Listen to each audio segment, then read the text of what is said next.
Hello students, how are you. ਅੱਜ ਆਪਾਂ article 21 ਕਰਾਂਗੇ ਜਿਹਨੂੰ ਕਿ protection of life and personal Liberty ਕਹਿੰਦੇ ਆ।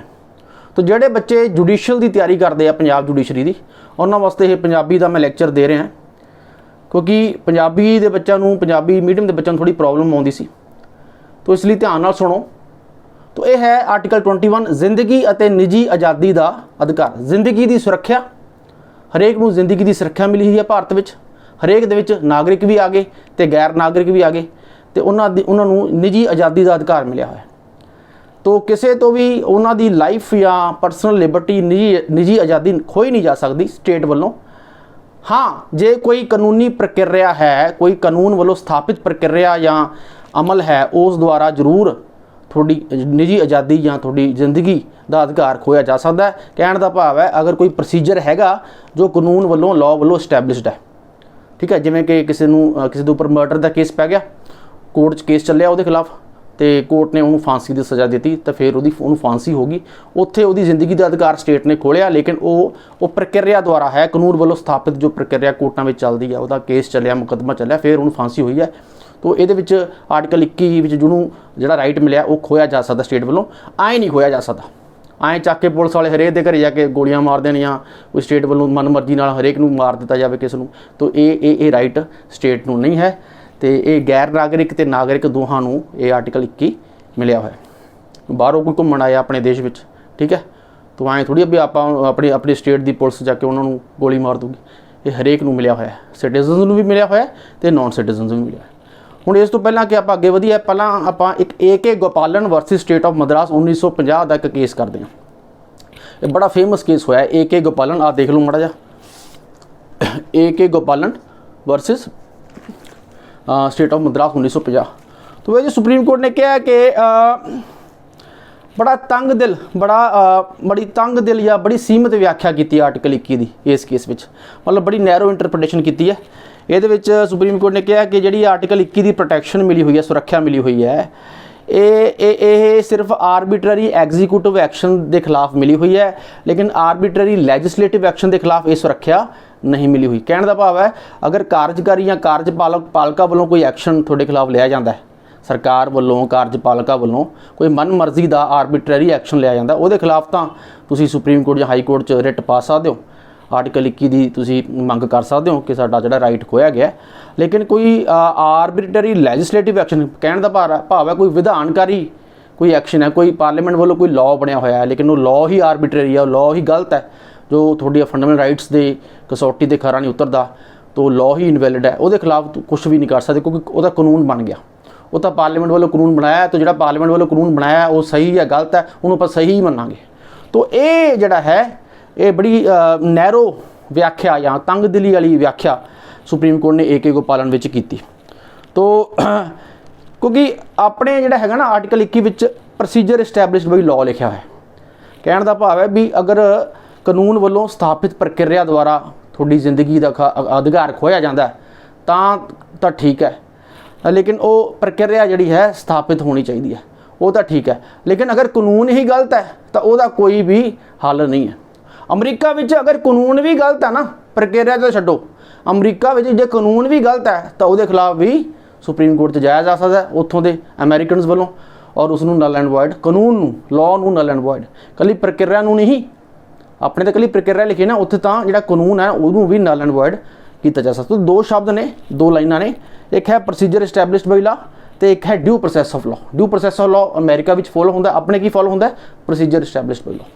ये ਏ ਗੋਪਾਲਨ ਵਿੱਚ ਜਿਹੜੀ है सुप्रीम कोर्ट की ਜਿਹੜੀ जजमेंट सी, तो अपना कानून अपना की है कानून वालों स्थापित प्रक्रिया, तो अमेरिका में की है योग या उचित कानूनी प्रक्रिया, ड्यू प्रोसैस ऑफ लॉ।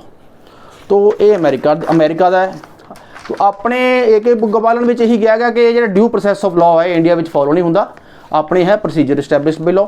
इसलिए अगर लॉ गलत है वह कोई रेमेडी नहीं है, लेकिन अगर कोई प्रोसीजर गलत है, कानूनी प्रक्रिया है या कोई कार्यपालिका वालों या एग्जीक्यूटिव वालों कोई एक्शन गलत आर्बिट्ररी लिया जाता है लोगों के खिलाफ, फिर तुसी जरूर अपना जोड़ा है ये राइट टू लाइफ की मंग कर सकते हो, सुप्रीम कोर्ट से तुसी रिट पा सकते हो।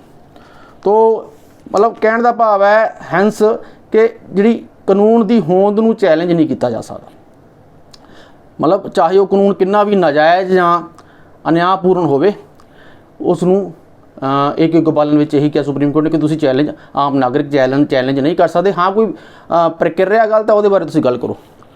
ਦੂਜਾ ਇਹਦੇ ਵਿੱਚ ਸੁਪਰੀਮ ਕੋਰਟ ਨੇ ਇਸੇ ਕੇਸ ਵਿੱਚ ਕਿਹਾ ਕਿ ਜਿਹੜੀ ਪਰਸਨਲ ਲਿਬਰਟੀ ਹੈ, ਨਿੱਜੀ ਆਜ਼ਾਦੀ ਹੈ, ਉਹਦਾ ਮਤਲਬ ਹੈ ਲਿਬਰਟੀ ਰਿਲੇਟਿੰਗ ਟੂ ਪਰਸਨ ਔਰ ਬੋਡੀ ਆਫ ਦਾ ਇੰਡੀਵਿਜੂਅਲ। ਇਹ ਵੀ ਬੜੀ ਨੈਰੋ ਇੰਟਰਪ੍ਰੀਟੇਸ਼ਨ ਲਈ ਵੀ ਇਹ ਜਿਹੜੀ ਨਿੱਜੀ ਆਜ਼ਾਦੀ ਦਾ ਮਤਲਬ ਬੜਾ ਵੱਡਾ ਨਾ ਲਓ। ਇਹਦਾ ਮਤਲਬ ਇਹ ਹੈ ਕਿ ਸਰੀਰਕ ਆਜ਼ਾਦੀ ਹੈ ਘੁੰਮਣ ਫਿਰਨ ਦੀ, ਹੈ ਨਾ, ਉਹਦੀ ਸਰੀਰਕ ਆਜ਼ਾਦੀ ਤੱਕ ਹੈ ਬਸ, ਹੋਰ ਆਜ਼ਾਦੀ ਨਹੀਂ ਹੈ। ਮਤਲਬ ਸੋਚਣ ਦੀ, ਇਹ 'ਚ ਨਿੱਜੀ ਆਜ਼ਾਦੀ ਵਿੱਚ ਬਹੁਤ ਕੁਛ ਆ ਜਾਂਦਾ, ਰਾਈਟ ਟੂ ਪ੍ਰਾਈਵੇਸੀ ਆ ਜਾਂਦਾ, ਆਪਾਂ ਅੱਗੇ ਕਰਾਂਗੇ। ਲੇਕਿਨ AK ਗੋਪਾਲਨ ਵਿੱਚ 1950 ਦਾ ਕੇਸ ਹੈ, ਇਹਦੇ ਵਿੱਚ ਕਿਹਾ ਵੀ ਬਾਹਲਾ ਇਹਨੂੰ ਬਲਾ ਫੈਲਾਉਣਾ ਸਿਰਫ ਤੁਹਾਡੀ ਘੁੰਮਣ ਫਿਰਨ ਦੀ ਜਾਂ ਤੁਹਾਡੀ ਬੋਡਲੀ ਆਜ਼ਾਦੀ ਹੀ ਹੈ। ਨਿੱਜੀ ਆਜ਼ਾਦੀ ਦਾ ਮਤਲਬ ਇੰਨਾ ਕੀ ਹੈ। ਤਾਂ ਬੜਾ ਭੀੜਾ, ਬੜਾ ਤੰਗ ਦਿਲ ਇੰਟਰਪ੍ਰੀਟੇਸ਼ਨ, ਬੜੀ ਨੈਰੋ ਇੰਟਰਪ੍ਰੀਟੇਸ਼ਨ ਸੁਪਰੀਮ ਕੋਰਟ ਨੇ ਲਈ। ਲੇਕਿਨ ਉਸ ਤੋਂ ਬਾਅਦ ਫਿਰ ਮੇਨਕਾ ਗਾਂਧੀ ਦਾ ਕੇਸ ਆਇਆ, Maneka Gandhi versus union of India 1978 the case ਹੈ। ਇਹਦੇ ਵਿੱਚ ਸੁਪਰੀਮ ਕੋਰਟ ਨੇ ਆਪਣੀ ਇਹ ਗੋਪਾਲਨ ਵਾਲੀ ਜਜਮੈਂਟ ਨੂੰ ਓਵਰਰੂਲ ਕਰਤਾ, ਇਸ ਨੂੰ ਖਤਮ ਕਰਤਾ। ਔਰ ਇਹ ਜਿਹੜਾ ਹੈ ਬੜੀ ਆਰਟੀਕਲ 21 ਦੀ ਜਿਹੜੀ ਵਰਡਿੰਗ ਹੈ ਪ੍ਰੋਸੀਜਰ ਐਸਟੈਬਲਿਸ਼ਡ ਬਾਈ ਲਾਅ, ਹੈ ਨਾ, ਇਹਨੂੰ ਬੜਾ ਵਾਈਡ ਕਰਤਾ, ਬੜੇ ਖੁੱਲ੍ਹਾ, ਬੜੀ ਦੂਰਗਮੀ, ਬੜੀ ਵਿਆਪਕ ਰੂਪ ਵਿੱਚ ਇਹਦੀ ਵਿਆਖਿਆ ਕੀਤੀ। ਹੁਣ ਉਹ ਭੀੜੀ ਵਿਆਖਿਆ ਜੋ ਗੋਪਾਲਨ ਵਿੱਚ ਤੰਗਦਿਲੀ ਵਿਆਖਿਆ ਕੀਤੀ ਗਈ ਸੀ ਸੁਪਰੀਮ ਕੋਰਟ ਵੱਲੋਂ, ਉਸ ਨੂੰ ਵਾਈਡ ਕਰਤਾ, ਉਹਦਾ ਦਾਇਰਾ ਵੱਡਾ ਕਰਤਾ। ਸੁਪਰੀਮ ਕੋਰਟ ਕਹਿੰਦੀ ਇਸ ਕੇਸ ਵਿੱਚ ਕਿ ਜਿਹੜਾ ਰਾਈਟ ਟੂ ਲਾਈਫ ਹੈ ਆਰਟੀਕਲ 21 ਵਿੱਚ, ਤੇ ਜਿਹੜੀ ਪਰਸਨਲ ਲਿਬਰਟੀ ਮਿਲੀ ਹੈ ਕਿਸੇ ਵੀ ਪਰਸਨ ਨੂੰ ਇੰਡੀਆ ਵਿੱਚ, it can be deprived by a law, ਉਹ ਕਾਨੂੰਨ ਵੱਲੋਂ ਡਿਪਰੀਵ ਜਾਂ ਖੋਈ ਜਾ ਸਕਦੀ ਹੈ। ਸ਼ਰਤ ਇਹ ਹੈ ਕਿ ਉਹ ਪ੍ਰਕਿਰਿਆ ਜਾਂ ਉਹ ਜਿਹੜਾ ਪ੍ਰੋਸੀਜਰ ਹੈ, ਜੋ ਵੀ ਪ੍ਰੋਸੀਜਰ ਦਿੱਤਾ ਹੋਇਆ ਇੰਡੀਆ ਵਿੱਚ, ਉਹ ਰੀਜ਼ਨੇਬਲ ਹੋਵੇ, ਜਾਇਜ਼ ਹੋਵੇ, ਫੇਅਰ ਹੋਵੇ, ਅਨੁਕੂਲ ਹੋਵੇ ਅਤੇ ਜਸਟ ਹੋਵੇ, ਮਤਲਬ ਨਿਆਂਪੂਰਨ ਹੋਵੇ। ਅਗਰ ਇਹ ਤਿੰਨ ਚੀਜ਼ਾਂ ਹੈਗੀਆਂ, ਰੀਜ਼ਨੇਬਲ, ਜਾਇਜ਼, ਅਨੁਕੂਲ, ਫੇਅਰ ਅਤੇ ਜਸਟ, ਮਤਲਬ ਨਿਆਂਪੂਰਨ ਹੋਵੇ, ਤਾਂ ਫਿਰ ਜਿਹੜਾ ਹੈ ਉਹਦੀ ਨਿੱਜੀ ਆਜ਼ਾਦੀ ਖੋਈ ਜਾ ਸਕਦੀ ਹੈ, ਨਹੀਂ ਤਾਂ ਨਹੀਂ। ਤਾਂ ਇਹ ਤਿੰਨ ਚੀਜ਼ਾਂ ਜ਼ਰੂਰੀ ਹੈ, ਰੀਜ਼ਨੇਬਲ, ਫੇਅਰ ਅਤੇ ਜਸਟ। ਮਤਲਬ ਆਪਾਂ ਕਿਸੇ ਹੋਰ ਅਦਰ ਵਰਡਸ ਆਪਾਂ ਜੇ ਗੱਲ ਕਰੀਏ ਕਿ ਜਿਹੜਾ ਡਿਊ ਪ੍ਰੋਸੈਸ ਆਫ ਲਾਅ ਅਮਰੀਕਾ ਵਾਲਾ ਸੀਗਾ, ਜਿਹੜਾ ਗੋਪਾਲਨ ਕੇਸ ਵਿੱਚ ਸੁਪਰੀਮ ਕੋਰਟ ਨੇ ਕਿਹਾ ਵੀ ਉਹ ਇੰਡੀਆ 'ਤੇ ਲਾਗੂ ਨਹੀਂ ਹੁੰਦਾ, ਉਹ ਹੁਣ ਮੇਨਕਾ ਗਾਂਧੀ ਵਿੱਚ ਜਿਹੜਾ ਹੈ ਉਹ ਡਿਊ ਪ੍ਰੋਸੈਸ ਆਫ ਲਾਅ ਇੰਡੀਆ ਵਿੱਚ ਸੁਪਰੀਮ ਕੋਰਟ ਕਹਿੰਦੀ ਲਾਗੂ ਹੁੰਦਾ ਹੈ। ਅਤੇ ਪ੍ਰੋਸੀਜਰ ਐਸਟੈਬਲਿਸ਼ਡ ਬਾਈ ਲਾਅ ਵੀ ਹੈਗਾ ਹੁਣ ਲੇਟੈਸਟ, ਔਰ ਡਿਊ ਪ੍ਰੋਸੈਸ ਆਫ ਲਾਅ ਵੀ। ਅਤੇ ਇਕੱਲਾ ਪ੍ਰੋਸੀਜਰ ਹੀ ਨਹੀਂ ਗਲਤ ਹੋਣਾ ਚਾਹੀਦਾ, ਅਗਰ ਕਾਨੂੰਨ ਵੀ ਗਲਤ ਹੈ ਤਾਂ ਵੀ ਰਾਈਟ ਟੂ ਲਾਈਫ ਤੁਸੀਂ ਸੁਪਰੀਮ ਕੋਰਟ 'ਚ ਜਾ ਕੇ ਰਿਟ ਪਾ ਸਕਦੇ ਹੋ। ਕਾਨੂੰਨ ਵੀ ਗਲਤ ਨਹੀਂ ਹੋਣਾ ਚਾਹੀਦਾ, ਉਚਿਤ ਕਾਨੂੰਨੀ ਪ੍ਰਕਿਰਿਆ ਹੋਣੀ ਚਾਹੀਦੀ ਹੈ। ਸਮਝ ਆ ਗਈ? ਕਾਨੂੰਨੀ ਪ੍ਰਕਿਰਿਆ ਜਿਹੜੀ ਹੈ ਉਹ ਉਚਿਤ ਹੋਣੀ ਚਾਹੀਦੀ ਹੈ। ਕਹਿਣ ਦਾ ਭਾਵ ਹੈ ਪ੍ਰਕਿਰਿਆ ਵੀ ਉੱਚੀ ਹੋਣੀ ਚਾਹੀਦੀ ਹੈ, ਉਚਿਤ ਹੋਣੀ ਚਾਹੀਦੀ ਹੈ, ਪਲੱਸ ਕਾਨੂੰਨ ਵੀ ਉਚਿਤ ਹੋਣਾ ਚਾਹੀਦਾ। ਦੋਨੇ ਹੀ ਚੈਲੰਜ ਕੀਤੇ ਜਾ ਸਕਦੇ ਆ। ਤੋ ਇਹਦਾ ਇਫੈਕਟ ਕੀ ਹੋਇਆ ਮੇਨਕਾ ਗਾਂਧੀ ਦੇ ਕੇਸ ਦਾ? ਇਹਦਾ ਇਫੈਕਟ ਹੋਇਆ ਕਿ ਜਿਹੜੀ ਆਰਟੀਕਲ 21 ਦੀ ਪ੍ਰੋਟੈਕਸ਼ਨ ਮਿਲੀ ਹੋਈ ਹੈ, ਇਹ ਸਿਰਫ ਆਰਬਿਟਰੀ ਐਗਜ਼ੀਕਿਊਟਿਵ ਕਾਰਜਪਾਲਿਕਾ ਦੇ ਐਕਸ਼ਨ ਜਾਂ ਸਰਕਾਰੀ ਐਕਸ਼ਨ ਦੇ ਖਿਲਾਫ ਹੀ ਨਹੀਂ ਮਿਲੀ, ਬਲਕਿ arbitrary legislative action, arbitrary parliamentary law, ਅਗਰ ਪਾਰਲੀਮੈਂਟ ਨੇ ਕੋਈ ਆਰਬਿਟਰੀ ਲਾਅ ਬਣਾਇਆ ਉਹਦੇ ਖਿਲਾਫ ਵੀ ਇਹ ਜਿਹੜਾ ਆਰਟੀਕਲ 21 ਮਿਲਿਆ ਹੋਇਆ। ਠੀਕ ਹੈ, ਤੋ ਅਗਰ ਪਾਰਲੀਮੈਂਟ ਕੋਈ ਇਹੋ ਜਿਹਾ ਲਾਅ ਬਣਾਇਆ ਹੈ ਜਿਹਦੇ ਕਰਕੇ ਆਮ ਲੋਕਾਂ ਦੀ ਫੰਡਾਮੈਂਟਲ ਰਾਈਟਸ ਵਾਇਲੇਟ ਹੁੰਦੇ ਆ, ਤਾਂ ਉਹ ਲਾਅ ਨੂੰ ਵੀ ਚੈਲੰਜ ਕੀਤਾ ਜਾ ਸਕਦਾ ਸੁਪਰੀਮ ਕੋਰਟ 'ਚ। ਹੁਣ ਦੀ ਅੱਜ ਕੱਲ੍ਹ ਦੀ ਇਹ ਗੱਲ ਹੈ। ਠੀਕ ਹੈ, ਤੋ ਲੇਟੈਸਟ ਇਹੀ ਚੱਲ ਰਿਹਾ। ਇਸ ਤੋਂ ਇਲਾਵਾ ਮੇਨਕਾ ਗਾਂਧੀ ਦੀ ਸੁਪਰੀਮ ਕੋਰਟ ਨੇ ਕਿਹਾ ਕਿ ਜਿਹੜੀ ਰਾਈਟ ਟੂ ਲਾਈਫ ਹੈ, ਜ਼ਿੰਦਗੀ ਦਾ ਅਧਿਕਾਰ ਆਰਟੀਕਲ 21 ਵਿੱਚ, ਇਹਦਾ ਮਤਲਬ ਇਹ ਨਹੀਂ ਹੈ ਵੀ ਜਾਨਵਰਾਂ ਵਾਲੀ ਹੋਂਦ ਹੋਵੇ। ਸਿਰਫ ਜਾਨਵਰ ਵੀ ਜਿਉਂਦੇ ਨੇ, ਉਹ ਵੀ ਸਾਹ ਲੈਂਦੇ, ਆਪਾਂ ਵੀ ਸਾਹ ਲੈਂਦੇ ਹਾਂ। ਕੋਈ ਐਨੀਮਲ ਐਗਜ਼ਿਸਟੈਂਸ ਜਾਂ ਸਰਵਾਈਵਲ ਨਹੀਂ ਹੈ ਇਹਦਾ ਮਤਲਬ ਵੀ ਹਾਂ ਸਾਹ ਲਈ ਜਾਓ, ਆਪਣਾ ਅਸਤਿਤਵ ਬਚਾਉਣ ਲਈ। ਜਾਨਵਰ ਕੀ ਕਰਦੇ? ਆਪਣਾ ਅਸਤਿਤਵ ਬਚਾਉਂਦੇ ਆ ਨਾ, ਹੋਰ ਤਾਂ ਉਹਨਾਂ ਦੀ ਕੋਈ ਡਿਮਾਂਡ ਨਹੀਂ ਹੁੰਦੀ, ਕਾਰਾਂ ਨਹੀਂ ਹੁੰਦੀਆਂ, ਕੋਠੀਆਂ ਨਹੀਂ ਹੁੰਦੀਆਂ ਉਹਨਾਂ ਕੋਲ। ਜਾਨਵਰ ਤਾਂ ਕੀ ਹੈ, ਪਾਣੀ ਪੀਣਾ, ਰੋਟੀ, ਆਪਣਾ ਖਾਣਾ ਪੀਣਾ, ਆਪਣਾ ਸੌਂ ਜਾਣਾ। ਇਹ ਤਾਂ ਫਿਰ ਆਪਾਂ ਵੀ ਕਰ ਸਕਦੇ ਹਾਂ। ਆਪਣੇ ਤੇ ਜਾਨਵਰਾਂ 'ਚ ਫਰਕ ਕੀ ਰਹਿ ਗਿਆ ਫਿਰ? ਤਾਂ ਸੁਪਰੀਮ ਕੋਰਟ ਕਹਿੰਦੀ ਨਹੀਂ, ਇਹਦਾ ਮਤਲਬ ਇਹ ਨਹੀਂ ਵੀ ਜੇ ਥੋੜੀ ਐਨੀਮਲ ਐਗਜ਼ਿਸਟੈਂਸ ਹੈ ਉਸ ਤੋਂ ਕਿਤੇ ਵੱਧ ਗਿਆ, ਕਿਉਂਕਿ ਆਪਾਂ ਹਿਊਮਨ ਹੈ। ਠੀਕ ਹੈ, ਇਹਦੇ ਵਿੱਚ ਇਹਦੇ ਵਿੱਚ ਥੋੜ੍ਹਾ ਇਕੱਲਾ ਜਾਨਵਰਾਂ ਵਰਗਾ ਜਿਉਣਾ ਨਹੀਂ ਹੈ, ਇਹਦੇ ਵਿੱਚ ਸਾਹ ਲੈਣਾ ਹੀ ਨਹੀਂ ਹੈ। ਇਹਦੇ ਵਿੱਚ ਮਾਨਵੀ ਇਨਸਾਨੀ ਗੌਰਵ, ਮਾਣ ਨਾਲ, ਸ਼ਾਨ ਨਾਲ, ਗੌਰਵ ਨਾਲ ਜਿਉਣਾ, ਹਿਊਮਨ ਡਿਗਨਿਟੀ ਨਾਲ ਜਿਉਣਾ। ਤੋ ਇਹਦੇ ਘੇਰੇ ਵਿੱਚ ਇਹ ਸਾਰਾ ਕੁਝ ਆ ਜਾਂਦਾ। ਠੀਕ ਹੈ, ਮਤਲਬ ਇਹ 'ਚ ਉਹ ਪੱਖ ਅਤੇ ਉਹ ਪਹਿਲੂ ਵੀ ਆ ਜਾਂਦੇ ਆ, ਉਹ ਆਸਪੈਕਟਸ ਵੀ ਆ ਜਾਂਦੇ ਲਾਈਫ ਦੇ, ਜਿਹਦੇ ਕਰਕੇ ਬੰਦੇ ਦੀ ਜ਼ਿੰਦਗੀ ਇੱਕ ਅਰਥਪੂਰਨ ਜ਼ਿੰਦਗੀ ਬਣਦੀ ਹੈ, ਕਿ ਮੀਨਿੰਗਫੁਲ ਅਤੇ ਕੰਪਲੀਟ ਅਤੇ ਵਰਥ ਲਿਵਿੰਗ ਜ਼ਿੰਦਗੀ ਬਣਦੀ ਹੈ। ਤੋ ਇਹਦੇ ਵਿੱਚ ਇਹੀ ਕਿਹਾ ਕਿ ਜਿਹੜੀ ਪਰਸਨਲ ਲਿਬਰਟੀ ਹੈ, ਇਸ ਕੇਸ ਵਿੱਚ ਸੁਪਰੀਮ ਕੋਰਟ ਨੇ ਕਿਹਾ ਮੇਨਕਾ ਗਾਂਧੀ ਦੇ ਕੇਸ 'ਚ, ਇਹ ਪਰਸਨਲ ਲਿਬਰਟੀ ਆਰਟੀਕਲ 21 ਜਿਹੜੀ ਦਿੱਤੀ ਗਈ ਹੈ, ਇਹ ਬੜੀ ਇਹਦੀ ਵਾਈਡੈਸਟ ਐਂਪਲੀਟਿਊਡ ਹੈ। ਕਹਿੰਦਾ ਭਾਵੇਂ ਇਹਦਾ ਖੁੱਲ੍ਹਾ ਬੜਾ ਵਿਆਪਕ ਘੇਰਾ ਹੈ, ਇਹ 'ਚ ਬਹੁਤ ਕੁਛ ਆ ਜਾਂਦਾ। ਇਕੱਲੀ ਬੋਡਲੀ ਮੂਵਮੈਂਟ ਨਹੀਂ ਆ ਗਈ ਜੋ AK ਗੋਪਾਲਨ 'ਚ ਕਿਹਾ ਸੀ, ਹੈ ਨਾ, ਉਹਦੇ 'ਚ ਇਹੀ ਕਿਹਾ ਵੀ ਬੋਡਲੀ ਮੂਵਮੈਂਟ ਨਹੀਂ, ਉਹ ਭੀੜੀ ਤੰਗਦਿਲੀ 'ਚ ਵਿਆਖਿਆ ਹੁਣ ਨਹੀਂ ਕੀਤੀ ਗਈ ਸੁਪਰੀਮ ਕੋਰਟ ਨੇ। ਇਸ ਕੇਸ ਵਿੱਚ ਇਹੀ ਕਿਹਾ ਕਿ ਬੜਾ ਵਿਆਪਕ ਅਤੇ ਖੁੱਲ੍ਹਾ ਇਹਦਾ ਘੇਰਾ ਹੈ, ਇਹਦੇ ਵਿੱਚ ਵਰਾਇਟੀ ਆਫ ਹੱਕ ਮਿਲਦੇ ਆ, ਵਰਾਇਟੀ ਆਫ ਰਾਈਟਸ ਮਿਲਦੇ ਆ, ਜਿਹਦੇ ਕਰਕੇ ਬੰਦੇ ਨੂੰ ਪਰਸਨਲ ਲਿਬਰਟੀ ਮਿਲਦੀ ਹੈ। ਅਤੇ ਸੁਪਰੀਮ ਕੋਰਟ ਨੇ ਦੁਬਾਰਾ ਫਿਰ ਮੁੜ ਹੋਰ उस मेनका गांधी तो बाद होर भी बहुत केस आए जिहदे विच एक पुष्टि की गई, सुप्रीम कोर्ट ने मेनका गांधी वाली जजमेंट की द्वारा फिर रीअफर्म किया, मुड़ पुष्टि की गई, दोहराया कि वाकई परसनल लिबर्टी का मतलब ये है।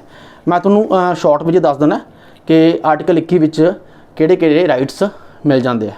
तो ये मैं तुहानूं कुछ राइट्स दसूँगा, उस तो बाद आपां केस लॉस करांगे नैक्सट वीडियो विच।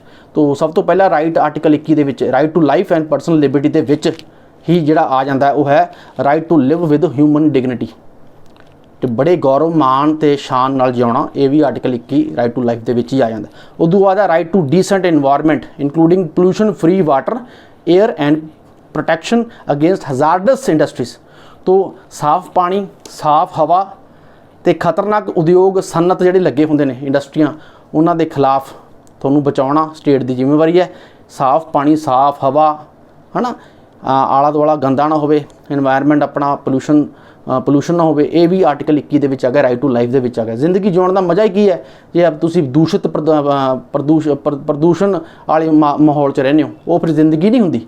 अगला है राइट टू लाइवलीहुड, ये भी किसी केस में कहा गया सुप्रीम कोर्ट वालों कि जिहड़ा उपजीविका कमाउण दा पैसा कमाउण दा अधिकार वो भी राइट टू लाइफ दे, और लाइफ ही कादी होगी जिहदे विच तुहानूं पैसा ही नहीं कमा सकते, तुसीं अपनी जिंदगी नूं अच्छी तरह जी नहीं सकते, तो उपजीविका लाइवलीहुड दा राइट भी राइट टू लाइफ दे विच ही आ जाता। उदों बाद है राइट टू प्राइवेसी, हरेक बंदे की अपनी अपनी प्राइवेसी होंदी है, एक ओला हुंदा हरेक दा ना, एक पर्दा हुंदा है, एक गुप्त रहण दा अधिकार, ठीक है, तो हरेक दी राइट टू प्राइवेसी है। अगला है राइट टू शैल्टर, आसरा पनाह ਜਾਂ शरण कह दो आप, तो ਜਿਹੜੇ बेआसरे ने उन्हां लई घर छत होनी चाहिए कि नहीं।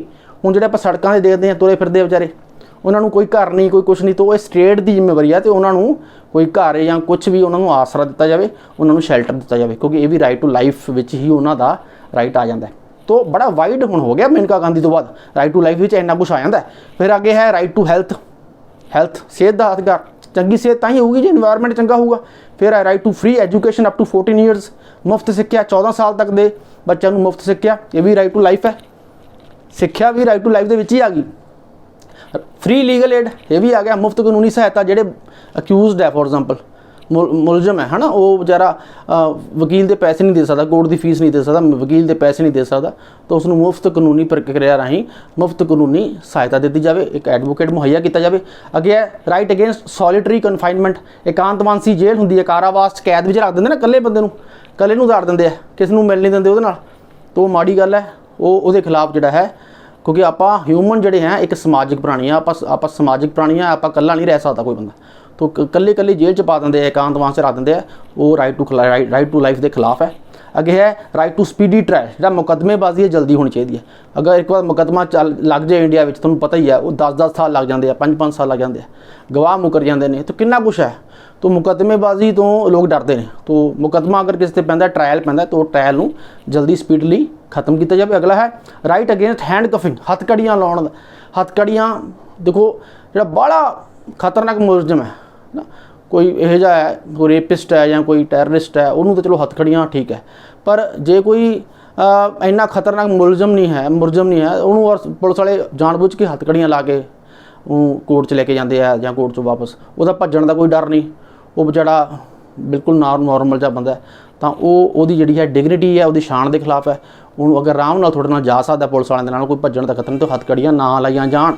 अगला है राइट अगेंस्ट इनह्यूमन ट्रीटमेंट, गैर मनुखी वतीरा, जेलों में होंदा ना कई बार अपने पुलिस कस्टडी में गैर मनुखी वतीरा होंदा है, पुलिस वालों टॉर्चर होंदा है ना, मुलजम जिहड़े अक्यूज़ड होंदे ने, तो उन्होंने खिलाफ उन्होंने ये राइट मिला है कि उन्होंने इनह्यूमन ट्रीटमेंट ना दी जाए।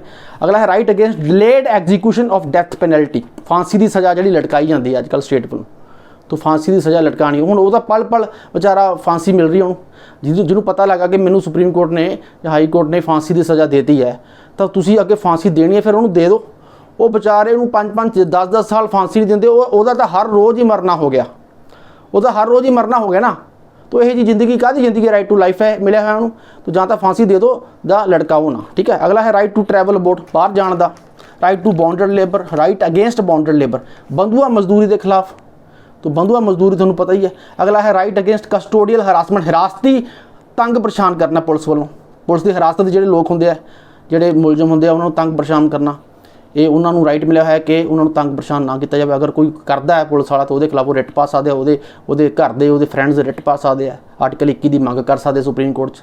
ਤੇ ਇਹ ਉਹਨਾਂ ਦਾ ਫੰਡਾਮੈਂਟਲ ਰਾਈਟ ਹੈ, ਇਹ ਉਹਨਾਂ ਨੂੰ ਗਰੰਟੀ ਹੈ ਕਿ ਮਿਲੂਗਾ ਹੀ ਮਿਲੂਗਾ। Right to emergency medical aid है ना, right to timely medical treatment in government हस्पताल, सरकारी हस्पतालों की हालत में पता ही है। तो जो मरीज मर रहा है वो फॉर्म भरी जाते हैं, पहला देखो ना वो भी वो बेचारा मर रहा है, वो सारे जोड़े जोड़े एमरजेंसी है जो मरीज को पहला इलाज करो। तो ये डॉक्टरों चाहिए, तो वह राइट है, राइट टू लाइफ के आ गया। Right not to be driven out of state, ਜਿਹੜਾ ਸਟੇਟ ਹੈ ਜਾਂ ਰਾਜ ਹੈ, ਭਾਰਤੀ ਰਾਜ ਹੈ, ਕਿਸੇ ਵੀ ਨੂੰ ਬਿਨਾਂ ਮਾਪਤੇ ਆਪਣੀ ਮਰਜ਼ੀ ਨਾਲ ਉਹਨੂੰ ਸਟੇਟ ਚੋਂ ਕੱਢ ਨਹੀਂ ਸਕਦਾ, ਉਹਨੂੰ ਗੈਰ ਨਾਗਰਿਕ ਨਹੀਂ ਸ਼ੋਅ ਕਰ ਸਕਦਾ। ਅਗਰ ਉਹ ਨਾਗਰਿਕ ਹੈ, ਉਹਦਾ ਵੋਟਰ ਕਾਰਡ ਬਣਿਆ, ਆਧਾਰ ਕਾਰਡ ਬਣਿਆ, ਉਹਨੂੰ ਬਿਨਾਂ ਕਿਸੇ ਕਾਰਨ ਤੋਂ ਦੇਸ਼ ਨਿਕਾਲਾ ਨਹੀਂ ਮਿਲ ਸਕਦਾ। ਉਹਦਾ ਰਾਈਟ ਹੈ, ਰਾਈਟ ਟੂ ਲਾਈਫ 'ਚ ਆ ਗਿਆ। ਰਾਈਟ ਟੂ ਫੇਅਰ ਟ੍ਰਾਇਲ, ਜਾਇਜ਼ ਮੁਕੱਦਮਾ ਹੋਵੇ। ਜਾਇਜ਼ ਮੁਕੱਦਮਾ ਕਿਹੜਾ ਹੁੰਦਾ, ਜਿਹਦੇ ਵਿੱਚ ਦੋਹਾਂ ਧਿਰਾਂ ਨੂੰ ਸੁਣਿਆ ਜਾਵੇ ਜੱਜ ਵੱਲੋਂ, ਐ ਨਹੀਂ ਵੀ ਇੱਕ ਧਿਰ ਨੂੰ ਸੁਣ ਕੇ ਤੇ ਫੈਸਲਾ ਦਿੱਤਾ, ਦੋਹਾਂ ਧਿਰਾਂ ਨੂੰ ਸੁਣਾ ਜਾਵੇ, ਇਹਨੂੰ ਤਾਂ ਰਾਈਟ ਟੂ ਫੇਅਰ ਟ੍ਰਾਇਲ। ਅਗਲੇ ਹੈ right to prisoner, right of prisoners to have necessities of life. ਜੇਲ੍ਹ ਵਿੱਚ ਜਿਹੜੇ ਬੰਦ ਕੈਦੀ ਨੇ, ਜੇਲ੍ਹ ਵਿੱਚ ਬੰਦ ਕੈਦੀਆਂ ਨੂੰ ਜ਼ਿੰਦਗੀ ਦੀਆਂ ਜ਼ਰੂਰੀ ਲੋੜਾਂ ਦਾ ਪ੍ਰਬੰਧ ਕਰਾਉਣਾ, ਇਹ ਵੀ ਰਾਈਟ ਟੂ ਲਾਈਫ ਵਿੱਚ ਆ ਗਿਆ। ਉਹਨਾਂ ਦਾ ਕੈਦੀਆਂ ਦਾ ਰਾਈਟ ਟੂ ਲਾਈਫ ਹੈ, ਠੀਕ ਹੈ। ਉਹਨਾਂ ਦਾ ਜੋ ਵੀ ਨਿੱਜੀ ਇੰਪੋਰਟੈਂਟ ਜਿਹੜੀ ਲੋੜਾਂ ਨੇ, मोबाइल लोड़ नहीं होंगी अजकल कैदियों में मोबाइल रखी फिरते हैं जेलों में, ये लोड़ नहीं है। अगे है right of woman to be treated with decency and dignity, जी लेडीज़ ने वूमन है उन्होंने डिसेंसी नाल ते बड़ी डिगनिटी मान मर्यादा नाल ट्रीट किया जाए, ये राइट टू लाइफ विच आ जाता उन्होंने लेडीज़ तो वूमन की। अगला है राइट अगेंस्ट पब्लिक हैंगिंग, आम लोगों सामने फांसी पहला दी जाती सी, स्टेट वालों अगर फांसी की सज़ा दी जाती तो लोगों के सामने फांसी दी जाती सी, ये गलत है, हुण नहीं है। पब्लिक एग्जीक्यूशन पब्लिक हैंगिंग बंद कर दी है, ये उसका राइट टू लाइफ है क्योंकि वो डिगनिटी खराब होती है, चाहे फांसी दे दो लेकिन जेल में फांसी दी जाए। अगले है right to hearing natural justice, मैं तुम पहला दसता भी ऑडी अल्टरन पार्टम एक शब्द होंदा है अपना पक्ष रखने का अधिकार। तो अगर कोर्ट में केस चलता तो दोनों पार्टियां अक्यूज तो प्रोसीक्यूशन या प्लेंटिव या डिफेंडेंट दोनों को अपना पक्ष रखने का अधिकार है, यही नैचुरल जस्टिस है, यही कुदरती न्याय है। अगला right to information, right to information act बनाया है 2005 जिहदे कोई भी बंदा सरकारी इन्फॉर्मेशन ले सकता है 10-20 रुपये का फॉर्म भर के, ये वह राइट टू लाइफ के आता। राइट टू रेपूटेशन, इज्जत मान का अधिकार। राइट टू स्लीप, सौण का अधिकार। Right to freedom of noise, freedom from noise pollution के खिलाफ है ना, शोर शराबा कितना अजकल। तो राइट टू इलैक्ट्रिसिटी, बिजली पानी का अधिकार, ये सारे आ गए राइट टू लाइफ के। तो ये लैक्चर थोड़ा हो गया खत्म। इस तो बाद हुण आपां नैक्सट लैक्चर के कुछ इंपॉर्टेंट केस क्लास करांगे जो थोड़ी जुडिशरी के एग्जाम में बहुत इंपॉर्टेंट है as far as right to life is concern. Thank you, best of luck.